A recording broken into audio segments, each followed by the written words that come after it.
Welcome to T. Rowe Price's Confident Conversations on Retirement. I'm your host, Kim Zook. Planning for retirement can be complex, so it's easy to make mistakes along the way. Many people unintentionally make common missteps that can significantly impact their future financial security. Maybe you know someone who made a mistake, or you've made one yourself. We're here today to provide you with the information you need to steer clear of some of the more prevalent retirement savings pitfalls and help you course correct if you feel you've already made some of these yourself. With me today to discuss this topic are certified financial planner professionals Judith Ward and Lindsay Theodore. Welcome to the show, Judy and Lindsay. Thanks for having us. Thanks so much, Kim. Glad to be here. I'm really glad that you're both here with us today, and our audience will be too. I'd like to start with a topic that's really important. In terms of individuals that are still in the workforce, we recently asked a select group of them what their top concerns are when it comes to saving for retirement. And so I'd like to share the top 3 responses with you and then get your thoughts. The top 3 were, number 1, not saving enough. Number 2, starting too late. And number 3, not knowing the best investment strategy. So Judy, I know you've had a very long and distinguished career as a certified financial planner professional here at T. Rowe Price. And for our audience, I want them to tap into your knowledge and experience. Can you tell us about one of the most common retirement planning mistakes that you've seen people make over the course of your career? Sure, Kim. And again, it's a pleasure to be here with you. So what you mentioned, those are certainly very common regrets that we hear quite often. And part of the biggest mistake that I see that people have is just not having a plan. Some people are winging it. I often hear people say they'll save and invest whatever's left over, and then there's nothing left over. Right. Or not even realizing that they need a plan. So to reach any goal, you have to be intentional and outline steps or actions that will help you achieve your goals. And that includes financial goals and saving for retirement. That's great. And I'm a planner, so I love a plan. I'm not a financial planner professional like you both, but I do love a plan. Lindsay, how about you? What are some of the most or one of the most common retirement planning mistakes that you've seen your clients or people make? Sure. Thanks for having me, Kim, by the way. Glad to be here with Judy, too. Just some gals having coffee and talking about retirement mistakes. I've definitely seen many over my career as an advisor, which I was for 17 years before coming to thought leadership about 2 years ago. But the most common, I'd say, is just following the very human inclination to chase short-term performance or the latest investing fad. It can be very tempting, but oftentimes, a tried and true, albeit less exciting investment approach that's diversified and slow and steady is going to be the more appropriate path. And along the same lines of thinking for the short term, I'd say trying to time the market or basing your investment decisions on external factors. Like for anyone who sold a significant portion of their portfolio in 2008 in September or in March of 2020 because of the pandemic, regardless of when they brought in, they're probably set back a bit by doing that. So decisions should be made based on your personal situation and not who's president or what's going on in the world. Yeah. So that's interesting. So like somebody hearing in a headline or hearing from a friend the latest trend and then making an impulsive decision. Right. Is that what you're saying? Okay. Yeah. Well, thank you both for sharing that. Knowledge matters. And I think as our audience, one of the things I've really studied over the course of my career is how impactful stories can be from others who have made mistakes and what those lessons can be learned. So I'd like to turn the corner a little bit and talk about maybe some retirement savings mistakes that you both feel comfortable sharing yourselves. For our audience, there is evidence to show that when you hear about someone else's stories, it resonates and stays in your brain a little bit longer. And I'm hoping our audience can hear from you. Look how successful you are now, but what are those mistakes that happened or that you'd feel comfortable sharing with the group? So Judy, let's start with you. Oh boy, how much time do we have? Plenty. When I started my first job, I knew nothing. I didn't know anything about saving for retirement. I didn't know anything about investments. I just knew nothing. And I was just given at that time a form and said, here's all the investments, in the 401k plan. So pick an investment and how much you're going to save. And again, I knew nothing. So how did I pick the investment. I looked at the investment that had performed the best in the previous year, exactly what Lindsay said not to do. Hottest trend. And that's how I decided to invest in my 401k plan. So it just is funny because that was back in the 80s, and it just so happened that the best performing investment was a money market type investment. Interesting. Yeah. So that was pretty funny. So that's one mistake. I also, at the time the company went public, we were given the opportunity to buy shares of stock. And at the time I was young, I was new to the company, newish, and, recently married, money was tight, but we scraped together, enough money to buy a few hundred shares of the stock. And soon after that, within a few years, there was a buzz around the office, and everyone I knew was talking about how they had to sell their stock because capital gains rates were going to go up in the next year. So everyone talked about how they had to sell their stock. So I sold my stock. And after that, I realized that everyone I knew in the office was decades older than me and made a heck of a lot more money than I did. Okay. And here I was, early in my career at entry level salary. Yeah. So their situation was not my situation at all. So I really lost out on, I think back to how much those shares could have appreciated and I could have grown wealth because I followed the herd. So is the mistake, Judy, that you feel like you should have not done what they did, or for our audience? I think I should have stepped back and say, okay, their situation is not my situation. Got it. And what is best? And I should have educated myself, should have learned a little more instead of just following the herd and doing what everybody else was doing. Right. And then I would say another, I don't know if it's a mistake necessarily, but, I took a loan from my 401k plan, which is, a lot of people do it, and there's good reasons to take loans. So I think, that's not necessarily a misstep in itself. But I just was uninformed about the loan. I took it when we bought a house. So it was a 10-year loan against my 401k plan. And I had no idea that if I had left the company, my choice or not, that I would have had to pay that back. And I was you wouldn't have had 10 years to pay it back? No. And I was not in a financial position to have been able to do that. So, I think thinking back, that could have been, it should have been more of a last resort. But I just, again, everyone's like, oh, just take a loan from your 401k plan. So I did. Paying yourself back. But luckily, I did stay at the company for 10 more years. And I continued to contribute, while the loan was out. So it really didn't hurt much, but just now that I know more about those kinds of situations, I want people to understand, there are ramifications to taking a 401k loan. I was lucky that I didn't run into that. Well, what I love about both items that you shared, and for our audience, is your message is maybe mistake or not, the lesson is step back before you take an action like that and really think it through. Right? Get more information or ask those questions. It's really, really good. Yeah. Lindsay, how about you? Yeah, I just want to point out Judy's story is really relevant, and it goes back to not making your decisions based on external factors and what could happen with the tax code in this case, but also not based on someone else's situation, right? And Lindsay, everyone's situation is Judy different. said something about capital gains, and for our audience that isn't familiar, when you said tax and capital gains, could you just explain really at a high level what that means? Sure. So when you purchase a stock, you establish your cost basis for tax purposes. You can't be taxed on that money again because it was after-tax money you used to buy the security.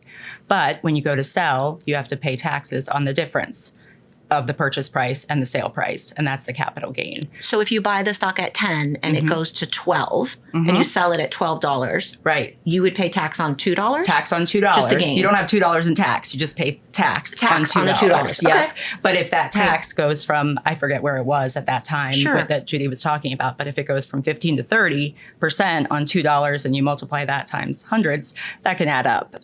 Great. So yeah, and it depends on the tax bracket that you're in, the income that you earn. So at that time, I was in the lowest tax bracket ever, probably.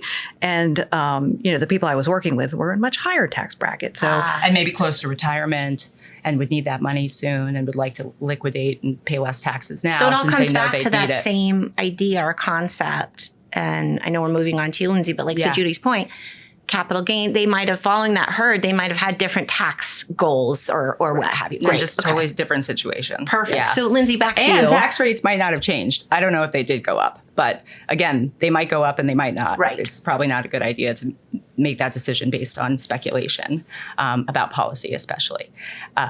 Anyway, so I've also made quite a few mistakes. And I should also mention that Judy quadrupled her tenure. Not just 10 years, but I've been here 4 times much that. longer than 10 years now. Yes. And we're all the better for it. And the firm is better for it. Yeah, and the research we that all she's are. created for investors. And mentorship too.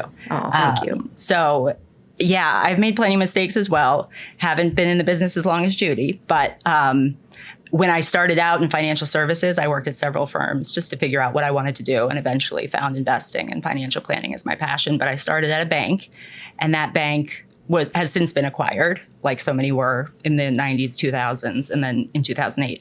But I didn't realize I had all my contributions going into company stock. Oh. And if you'll recall, during the Great Recession, financial stocks got hit pretty much the hardest of any. I wish I had been in a more diversified portfolio, and I wish that I didn't have all my investments going into one stock. Oh, so like putting all of your eggs in one basket. Right. Okay. Now, there are some guardrails now to prevent that from happening. Okay. But I was not aware of that at the time and just didn't know to really look into my options. So that was kind of a misstep. But again, not a lot of money at that time. The other thing I definitely did was I am guilty of having expanded my lifestyle through credit cards. Okay. Okay. I had another job where a lot of my pay was through commission. And I started out by having several really good months. And so I'm like, oh, I can just spend this money. I'll be able to pay it off with the next paycheck. The thing is, when you work on commission, it's very cyclical. You don't know when the next paycheck is coming in or how much it will be. And so I did run up probably more debt than I would have liked. So when I left that job or another one where I had a larger balance, 401k balance at the time, I became inactive in that plan. I took some money out to pay off my credit card balances. And anyone who's listened to this show probably knows that it's not ideal to take money out of a retirement plan when you're younger than 59 and a half, because you have to pay taxes on the money in most cases if it's pre-tax, and you have to pay a 10% penalty. Oh, so okay. I took out a certain amount, but the amount I actually netted was a lot less, but I was able to pay off the credit cards, and I never ran up like a balance. I never carried a balance again. So in retrospect, I'm glad I did what I did, because I was probably paying 25 or 30% in interest on those credit cards. And by paying them off, even though I did have to take the tax hit and the penalty, I set myself up so that I had the cash flow to save even more aggressively going forward. And I didn't run up the balances. So lessons learned. Again, we all run into those situations where we make some boneheaded decisions in my case. But again, it ended up working out fine. Well, and I think for our audience, it's really relatable to hear that those are very common everyday situations. And we're not here certainly to dwell or ruminate on those mistakes. We're here to share this additional perspective with our listeners and maybe help encourage them avoid certain behaviors, or maybe think again, in my case at that age, before I used a credit card to buy that pair of shoes or that next outfit, to think about in a year from now, will these shoes be that important to me if I'm paying what I thought were $40 shoes that end up by paying $100 because I've had to pay interest on the credit card? Gotcha. Yeah. I'm not saying I'm perfect, but we're gonna talk about how these are nuanced and these are personal, but also relatable. And I know there's instances where some of these situations may work to your advantage. So, I keep reinforcing the word learning because I want our audience to feel really good listening to this, not to feel that they should be angry with themselves if they have in fact made a mistake. It's an opportunity. Yeah. So what I'd like to ask both of you now is, we believe the three of us can make people stronger. Can you tell us some of the lessons, Judy, that you learned along the way now that you've shared your examples with us? Sure. So what I learned along the way is just the importance of asset allocation and diversification. And I know those are big jargony words. Asset allocation is how your investments are divided among stocks and bonds, for example. And, at T. Rowe Price, we believe that, the younger you are, the more time you have for your investments to grow and appreciate. And you get that through stocks primarily. And then as you get closer to retirement, it might be important to bring bonds into the allocation to start dampening. Again, I'm going to use a jargony word, volatility. It's hard for me not to, to get away from those jargony words. For our audience, what is volatility? Yeah. So volatility is the ups and downs of the market, and we've seen that recently. We've seen over time. Sometimes it can be scary, but it can be short. Sometimes the down market might last for a while, and we call that a correction or recession. But so having bonds in the portfolio can help dampen maybe some of those dips that you'll see in the stock market. And that's important for people close to retirement or in retirement because they're going to start spending that money. Right. And you don't want your balances to go down a lot when you need to spend that money. So I've learned just the importance of that. And I'll add, what's nice for now in 401k plans and retirement planning is I call it the robust simplicity of target date investments. Okay. When I first started investing, we didn't have target date investments. You kind of had to put your portfolio together, and I didn't know how to do that. Right. And a lot of people, maybe they don't want to know how to do that. But we do have now target date investments that do that for you. They're diversified, and as I just was talking about that ratio of stocks to bonds, they that takes care of that throughout your time horizon. So again, I call it robust simplicity. I love that. And I love that. And before you share the next learning, I talked about in a earlier episode of this season, one of my older daughters and her signing up, to your point earlier about getting a form or enrolling in the plan. And she didn't know what to do. So Lindsay, you talked about putting all your eggs in one basket, or Judy, you buying stock. She didn't know. And so she chose one of those strategies that where they do it for you and they choose amongst a variety of stocks and bonds. She's becoming a nurse. So she doesn't think about or check her phone app of what the market's doing. Yeah. She wants someone to do that for her. And so it resonates with me because many of our audience members aren't like the three of us women who study investments every day, right? So thank you for that. And I think you were going to share a couple more learnings. Well, another is, we've talked about taking loans from our 401k plan. And like I said, sometimes it makes sense to do that. But if you find that you're using your 401k plan as an ATM, that's not a good thing. Okay. We have found that if you do take a loan and continue to contribute, it's not the worst thing in the world. But again, if you're taking multiple loans just to make ends meet, then there's probably a sign that there's something else going on. Okay. And that can hurt you in the long run. Right. And then also just, as I mentioned, doing your homework, understanding your personal situation before, not make impulsive decisions or just do what everybody else is doing. Like I said, following the herd. You have to think what's right for your personal situation. Yeah. And it's okay to ask for help from a professional. That I couldn't agree more. I know we're sitting at a table, but I would high five you. I think we have the mics. We live in I don't want to dismantle our very cool studio here. I do think this concept of stepping back, taking a breath, thinking, and asking for help, that's a way to avoid these pitfalls. Yep. And Lindsay, I think you were going to share a couple more lessons. Yeah, I will. And I think now, for many 401k plans, employer-sponsored plans, workplace plans, the default is a retirement date type strategy, like what Judy was talking about, where it's diversified between risk and growth opportunity and preservation based on your age and the time until you're going to retire, which is nice because the default is no longer the company stock for the most part. Okay. But anyway, so I think my biggest lessons, I've already mentioned some of them, but pay yourself first, especially in an emergency fund, like setting aside that money, even if it's just $25 or $50 a month when you're just starting out, much better to go into that than go into your retirement account as if it's an ATM. because if you do have an emergency pop up, if you do have a car repair that needs to be done, or you need to travel to visit a relative or what have you, going into credit card debt to do that is obviously not ideal. If you can set yourself up to go into a fund that you've set aside, that's all the better. Avoid concentrations in any one company. I think I've mentioned that, even if it's the one you work for. And if possible, really only spend what you know you can pay off on a credit card the next month. Can I add something? Yeah. So you talked about concentration in company stock. Yeah.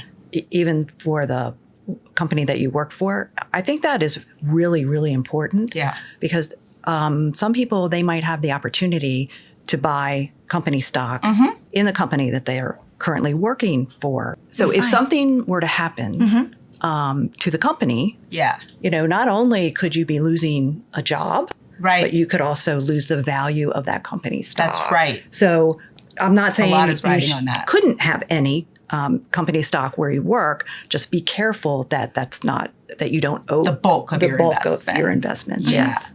Because it might not even be because it's a bad quality company. It could just be, again, external factors, policy discussions, whatever could cause the price of that stock to go down, and it could impact you and your portfolio if you have too much in any one place. That's really helpful.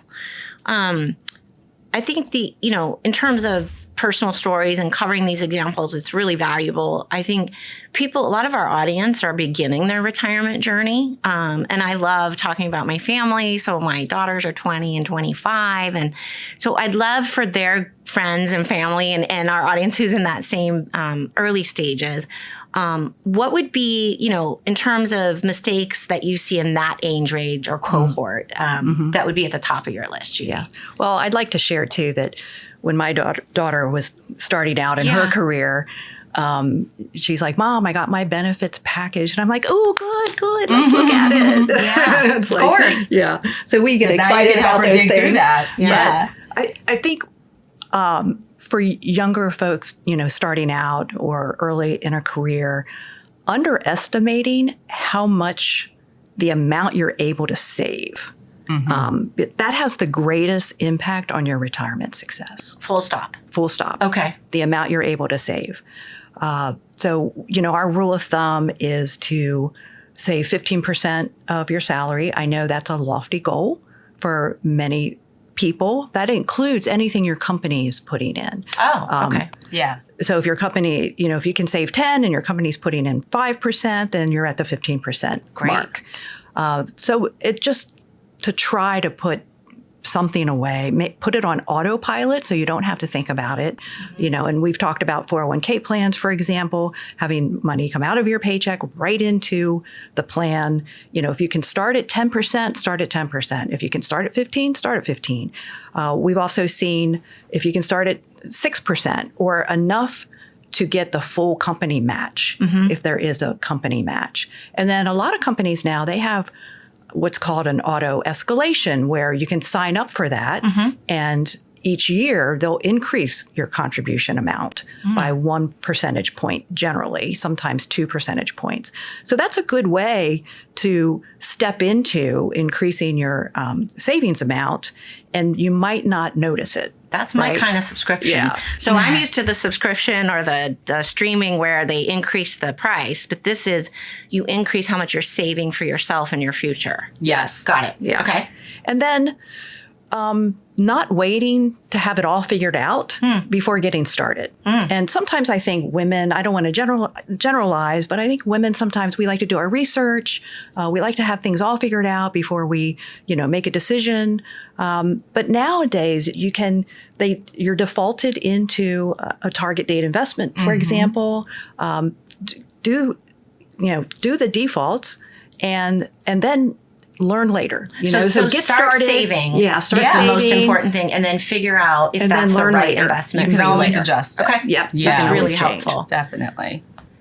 I agree with that. And Lindsay, what about you for similar age cohort? Any other things you're seeing that you'd like to share? Well, I think the biggest thing is what Judy said about waiting until you have it all figured out to start saving.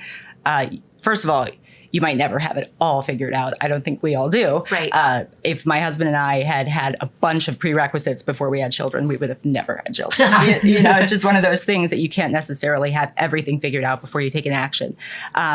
But I'd also point out that having savings set aside can help you figure it all out, yes. right? Yes. If you have an emergency fund and retirement savings that you can fall back on, it gives you the flexibility and freedom to take risks when it comes to your career, or not in a bad way, but moving to that next more job choice, or that more freedom. next state. That's right. More choice, more freedom. So sometimes you just have to save so you can figure it all out, not wait. Delay saving until you figure it all out. I just think that's really important for young people to keep in mind. And another mistake I think younger folks make, which I was guilty of, is expanding your lifestyle too quickly. So your daughter's 25 and she's making her own money, likely Yes. living on her own, Yes. maybe has some roommates, maybe not. Yes. It's very fun and it's very tempting to spend every dollar that's left over. Sure. The problem is that higher spending often leads to even higher spending. You want to expand your lifestyle with every raise, with every job move. And so if younger people can just try to be really vigilant about what they add to their budget, especially their fixed expenses. You don't need to subscribe to every single streaming service. Just be vigilant about adding those things to your budget because it's easier to add them than take them away, right? Can you give us some examples of things that our listeners could maybe think about? Yeah. So like when you're going to buy your first car. Oh, yes. You could buy the car that has $1,000 payment, or you could buy the car that has a $600 or $500 payment. You could join the gym that has a $50 membership per month, or the $150 or $200 membership per month. Just little choices like that can really free up a lot of money to save, and again, add to that financial security and freedom down the road. Right, and to pay yourself first. Back to what you said. Absolutely. I was very lucky. And I share this with the audience because there were two mentors when I came into I did not study to join the retirement industry. I got a job because I had a student loan payment, and I happened to get a job in a financial services company that served and supported retirement plans. And your point, Judy, about auto escalate and trying to get to 15%, my two bosses said to me, I know you have student loan payments, but you have to do 10%. And I said, well, I can't afford that. And here's my student loan payment. And they said, this is your first job. I need you to do it for 3 months. And then if you have to reduce it later, this is before we had automatic defaults. Yeah. This is back in the 90s. And 3 months in, I never knew the difference of my paycheck just started off that way, automatically saving.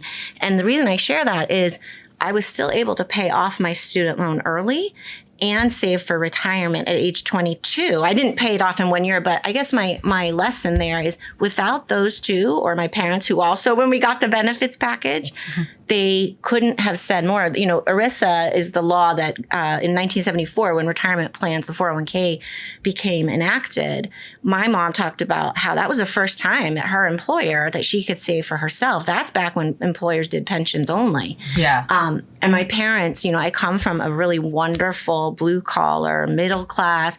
We didn't have, you hoped you had a pension, but this concept of saving for yourself in addition to Social Security, I got to benefit from these two important influences in my life that talked me into it. And I have to be honest, I didn't want to do it. Mm-hmm. I wanted that money to be able to go do things with my friends. So at the time, I didn't love it. I did it. And 3 months later, I decided to just stick with it because I didn't know that I was missing that money. Yeah. And I think that's the beauty of retirement plan, automated savings, right? We talked about it in an episode, 50 years celebrating ERISA earlier in the season. And it makes people like myself now in my 50s appreciate the workplace retirement plan because it is by far and away the largest way I've ever saved, right? Or many of our audience, parents or younger generation. So I share that story because I want everyone to know, I got lucky. And our hope is that today, Lindsay and Judy, the stories you're hearing, audience, you will share that with family and friends and the young folks when they're signing up for their benefits. I think that's a great story. And you could do both. You could pay back the student loan and still save. So that goes back to Judy's first point about they underestimate how much they can actually save. Yes. Or how important it is. Or how important it is. And I did do like the cheaper gym membership. I did things that I didn't necessarily want to do. Yeah. So hindsight's 2020. I'm really proud of that in this moment. Yeah. But back then, I have to tell you, I was a little bit kicking Felt and like screaming. a big sacrifice. Yeah. Yeah. So let's flip the script, right? We talked about my younger years and our younger audience listening. Let's talk about our close to retirement, those that are within 10 years. What are the mistakes you see, Lindsay? I want to start with you.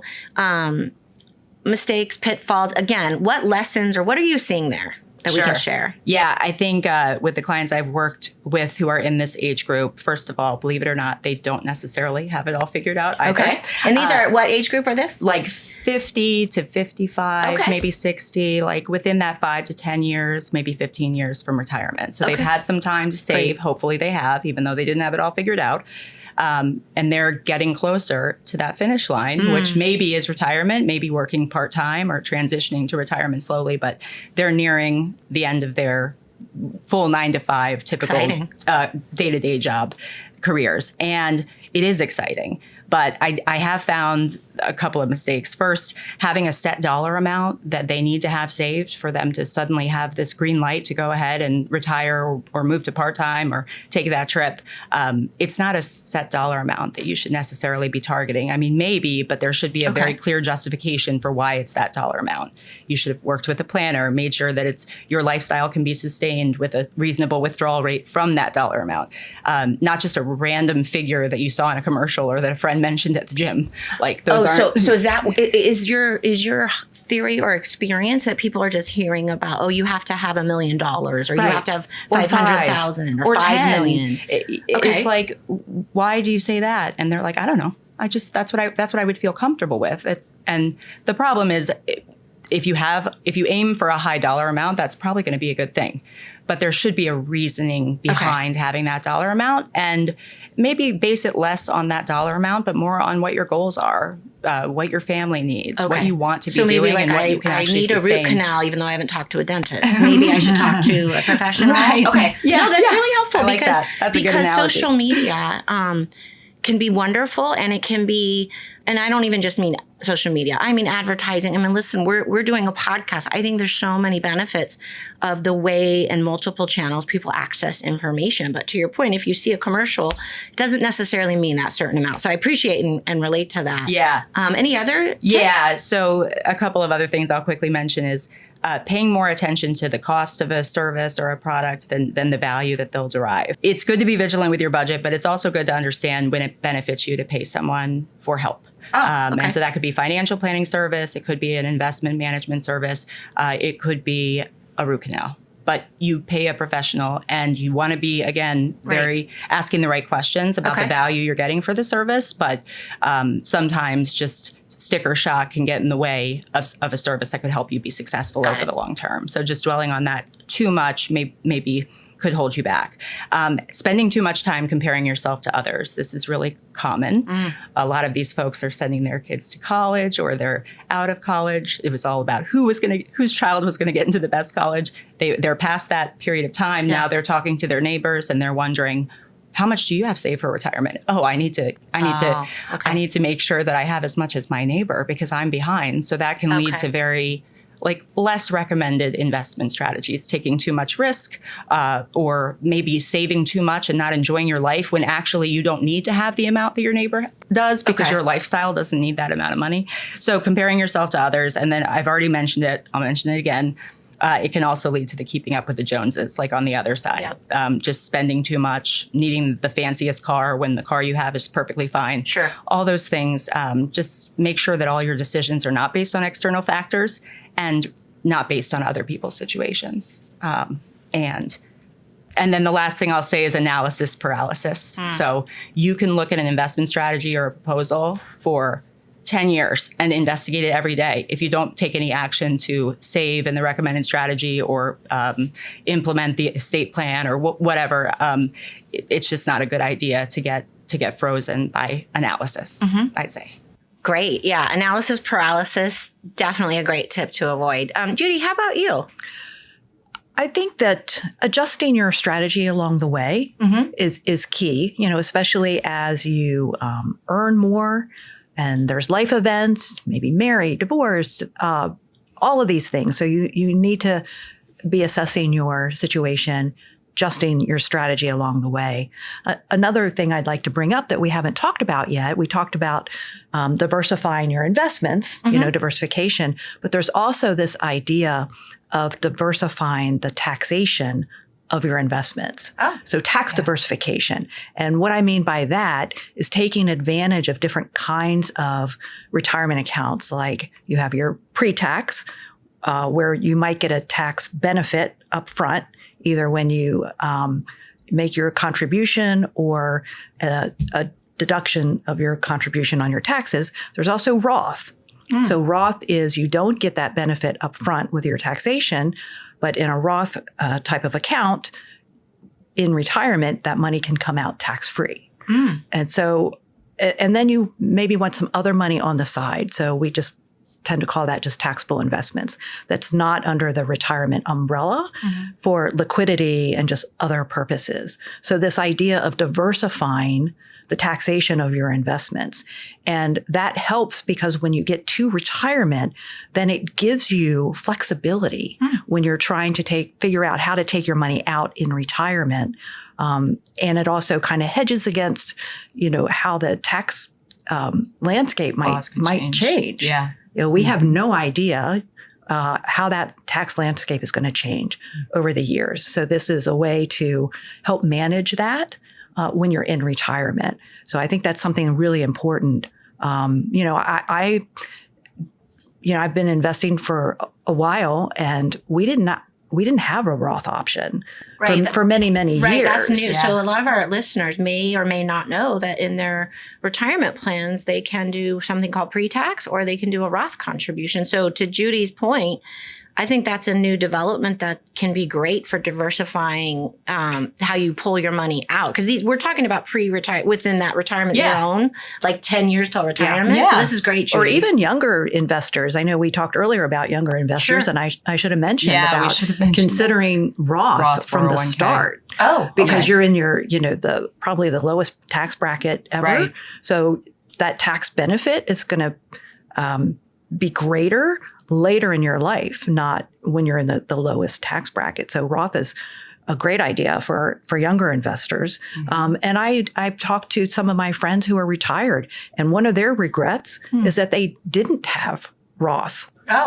Because they love this idea of being in retirement and having tax-free income. Yeah. So I think it's something that people just really need to think about. And in your 401k plan, generally, you're defaulted into the pre-tax option. So you have to make the decision to invest in the Roth option. Yeah. And also consider that any contributions that the company is putting into your 401k is going to be pre-tax. So the only way you can get that Roth is if you select the Roth investment.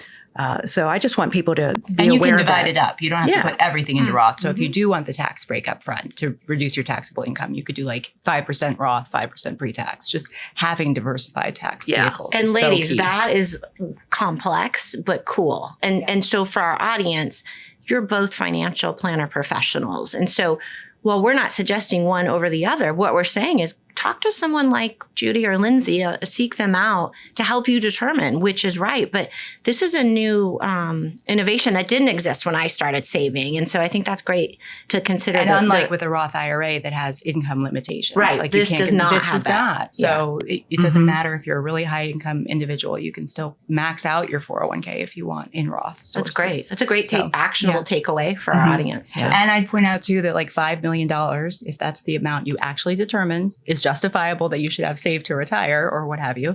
$5 million that's mixed between Roth and pre-tax is actually has more value than if it's all pre-tax because the amount you need to take out to net income in retirement, if you have more in Roth, is less. Because you don't have to pay taxes. Because you don't have to pay taxes. You don't have to take out a bigger gross lump sum to net the same amount. So again, diversifying even in those peak earning years when you really want the full deduction for your 401k contributions, think about adding some Roth if you haven't. So sorry to interrupt you, Judy. No, that's it's a great point. The other thing is, again, making these impulsive decisions, especially if you're getting close to retirement, you might be really, really nervous when the market dips a little bit. Okay. And we hear about people wanting to go into cash because it's stable, it's risk-free, but it really isn't risk-free when you think about the growth and appreciation that you might be giving up by being overweight or having too much in cash. Okay. And also the idea of, okay, you got out of the market and went in cash. Well, when are you going to get back in? So these are very hard decisions. And, you might be a little more impulsive as you get closer to retirement to, when you see those dips in the market. Sure. So if you see the evening news or you see the markets up or down, what you're saying is try not to make emotional, impulsive decisions because you're closer. Really helpful. Yeah. And then, planning as a household and starting to envision retirement. As a household, couples, sometimes you might have different ideas of what retirement's going to look like or even when you're going to retire. And you might assume that your spouse is on the same page. I tell a story about when, I was planning for retirement. I want to go somewhere warm and sunny. And, my husband wanted to be fishing in Canada. Right. It's like, so we had some compromising to do. Well, and that's an important conversation. I think a lot of what we've covered today is about the importance of saving and diversifying. So what you're saying is maybe talk about what does retirement look like as a household. Is that what you mean? Yes. Okay. What does retirement look like?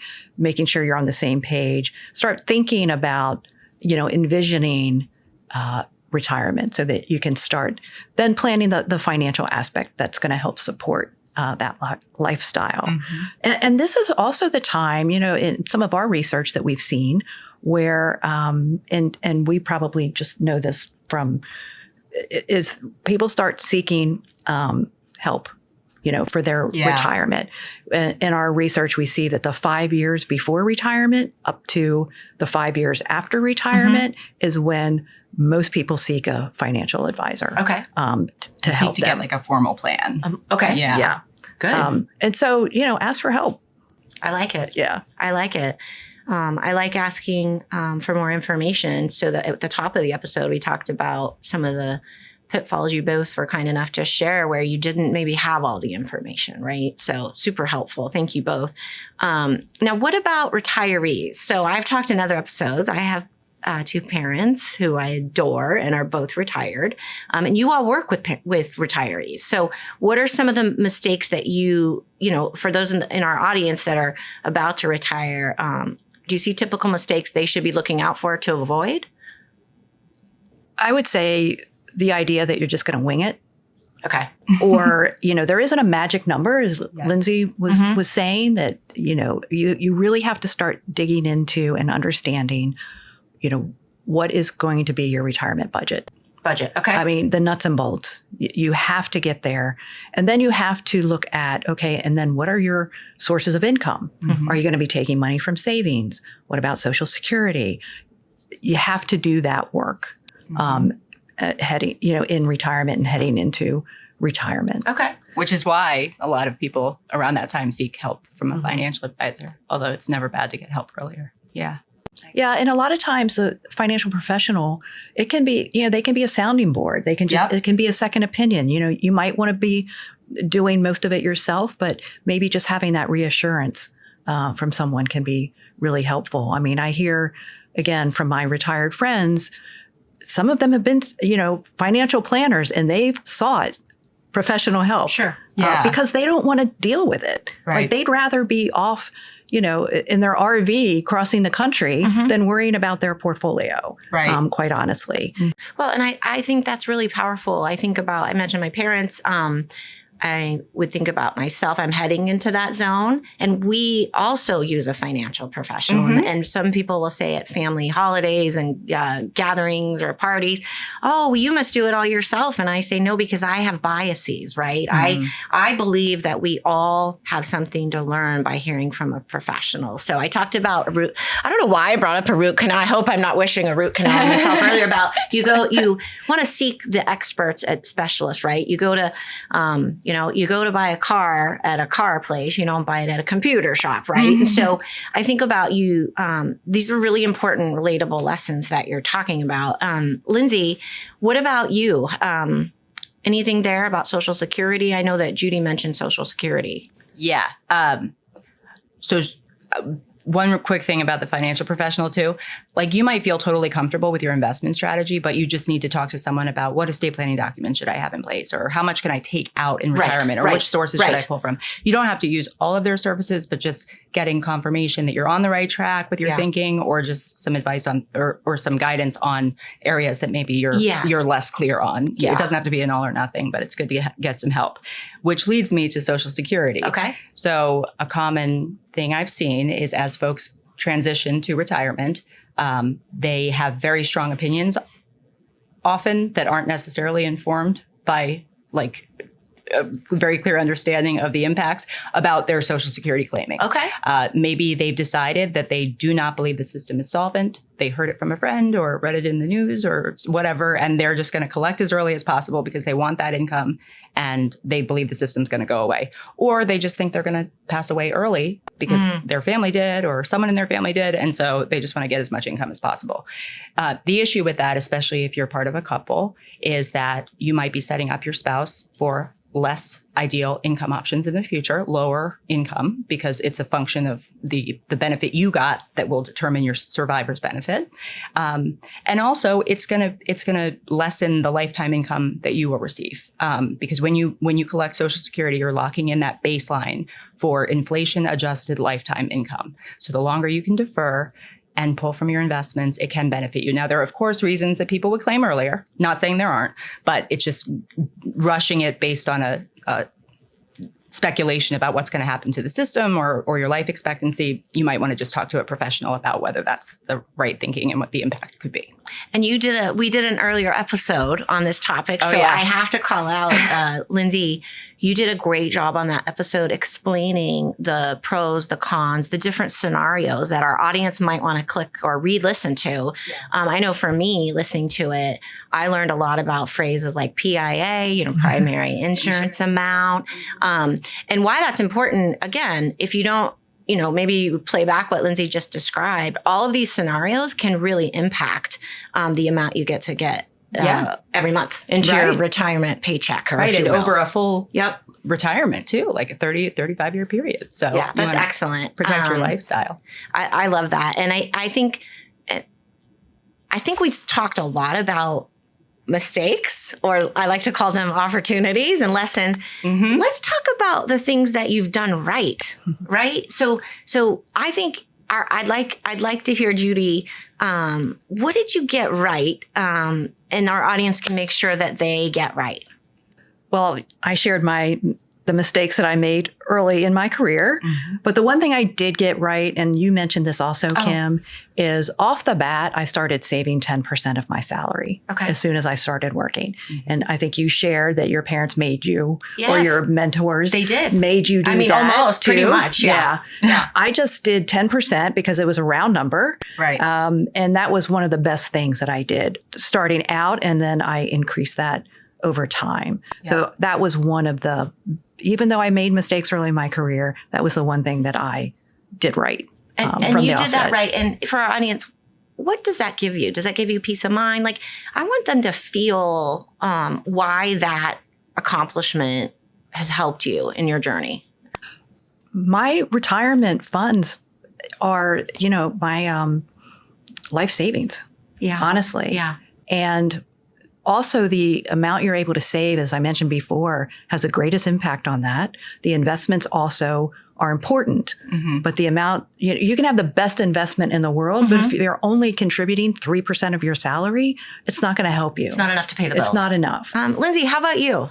Sure. So I also did contribute throughout my career to a 401k, not always 10%, but in the last 15 years or so, over 10%. But in addition to that, I'd say I'm really happy that my husband and I didn't rush into buying a house. Oh, okay. We moved maybe 3 or 4 times in 10 years for career opportunities, all on the East Coast. But still, we needed the flexibility to know that we could move for the next job opportunity. Okay. And renting even though a lot of people want to buy and don't feel comfortable renting or feel like they're failing in some way, they're not. I mean, renting is cheaper from an upfront cost perspective because people don't realize how much more than the down payment goes into purchasing a house. There's a lot more money you need to bring to the table when you purchase a home. And the ongoing cost of maintenance, of replacing a roof or an HVAC or taxes, those things change all the time. We get notices that they went up or what have you. So we did eventually buy, and we're very happy about when we chose to make that decision. But I don't want people listening to think that because they haven't purchased a home yet, that they're some type of failure. Again, renting gives you flexibility. And you saved along the way while you rented. Absolutely. Right? So all and the that's money the that we weren't spending on replacing the washing machine or fixing the electric, we actually just put into savings. And so we had the down payment and we had it invested and we had gains to take to put towards that sizable upfront cost. So just know that the right time for you personally, financially, will eventually come. Just be patient. Excellent. And Lindsay, I love that story. Well, ladies, it's hard to believe, but it is time for us to start wrapping up the episode. Let's leave our listeners with some takeaways or parting thoughts and next steps. So Lindsay, let's stick with you. Anything you'd like to share? Sure. Learn from your lessons and opportunities, mistakes, but don't dwell on them. The most boneheaded decisions I've made had just made me better equipped to make more sound financial decisions in the future. So it's okay to have some 2 steps backward, but make sure you're taking 3 steps forward after you've learned the lesson. So that would be the biggest thing. That's great. Judy? Yeah, I think really saving for retirement can be relatively simple. 3 steps. So you need to determine how much you're going to save. Our rule of thumb is 15%. Again, start with what you can and try to build up to that. Then you need to determine the account that you're going to use. Is it going to be a 401k plan, Roth pre-tax? Are you going to save money in a taxable account? And then what investments are you going to use? So that's 3 steps. And the investments, if you're not great at that or you don't want to, there are investments that do the asset allocation and diversification for you, and you can always change later. Adjust. Yeah. If you're married or partnered, planning together to envision that retirement, especially if you plan to be with that person throughout retirement. Yes. That is so, so important. And also, we talked a lot about using a professional. If you're married or partnered, you both need to be part of that engagement. Yeah. Both need to be there. Both need to be involved. And you need to be comfortable. Many times we might hear an advisor only speaks to the man. So if you're the wife, you need to be present. And if that you're not comfortable with that advisor, then you need to find an advisor that you are comfortable with.